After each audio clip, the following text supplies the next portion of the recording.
الميه قطعه في اكتوبر في ال 800 فدان، بقالها اكتر من 24 ساعه، ولا عارفه اغسل اطباق ولا عارفه حتى اغسل ايدي ولا عارفه اعمل اي حاجه. والميه اللي خزنتها خلصت، لان بجد عدى اكتر من 24 ساعه.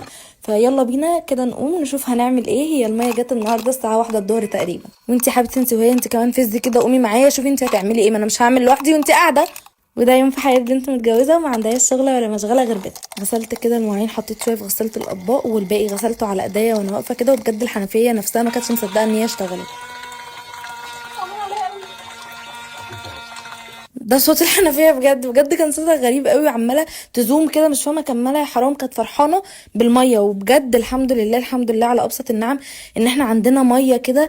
الله يصبر بجد الناس اللي ما عندهاش ميه في بيوت. خلصت المطبخ ومن السعاده بالميه كنت حاسه اني بغسل روحي كمان من. رفعت السجاده كده عشان امسح، لاني لسه تعبانه فمش هقدر للاسف ان انا احرك الكنبه واشيل السجاده وكده. فرفعتها كده بس، ومسحت بقى كل الارض ومسحت كل الشقه الحمد لله، ورتبتها وعقمتها ونظفتها ولمعتها. عايزه حد يعمل معايا كده. بعد كده بخرت كل حاجه. البخور ده غريب جدا، بعت شهاب يجيب لي بخور بس هو ما لقاش البخور اللي انا بجيبه فجاب البخور ده.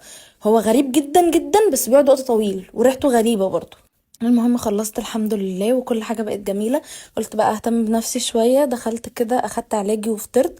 الحمد لله الفطار كان حلو قوي. قعدت افطر واتفرج على مسلسل حريم السلطان شويه. نتيجه تحاليلي طلعت فيها انيميا، فقلت ما تقومي يا بنتي امينه تعمل لك اي حاجه بالبنجر.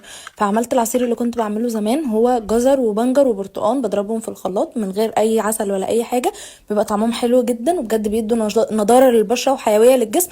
وكمان لو عايزه تخسي اشربيه على الريق. واليكم فقره سب الغسيل. نشرت زفت غسيل وحطيت زفت غسيل وطبقت زفت غسيل، وربنا يعيني على الغسيل. ولو وصلت لهنا فشكرا انكم بتكملوا، يا رب شعركم يتقل.